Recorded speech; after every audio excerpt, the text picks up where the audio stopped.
Vous ne voterez pas le budget, avez-vous dit. C'est uniquement pour cette question de l'ISF ou pour d'autres raisons?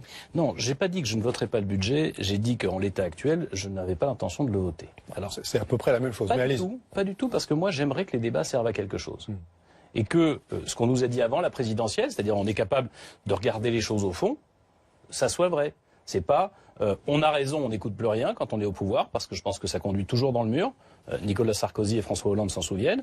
Et c'est pas non plus on s'oppose à tout, parce que c'est stupide et qu'il y a de bonnes choses dans ce budget. Donc vous n'êtes ni dans l'opposition ni dans la majorité. Vous êtes où exactement? Il y a de bonnes choses dans ce budget et du moins bon. Alors comme je sais que ce qui va vous intéresser c'est le moins bon, je vais d'abord vous dire le bon. Comme ça au moins j'aurai le temps de l'exprimer. Première chose qui va dans le bon sens, la stratégie de tout miser sur l'entreprise pour créer des emplois. Où est-ce qu'on a inventé dans le débat politique français qu'on crée des emplois sans entreprise? Bon. Et pour ça, il modifie le droit du travail, il introduit la négociation dans les entreprises, c'est très important parce qu'on rentre dans la réalité et plus dans les symboles. Il baisse les charges du travail et il oriente l'épargne vers l'investissement productif. Je partage ces stratégies économiques de ce point de vue-là.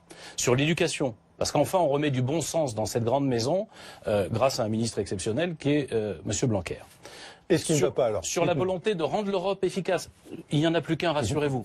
Sur la volonté de rendre l'Europe efficace et de nous protéger contre la mondialisation, en tout cas nos intérêts. Moi, je veux qu'on soit capable de défendre nos intérêts face aux Américains et pas qu'ils pillent les sociétés françaises ou européennes et qu'ils leur imposent leurs règles.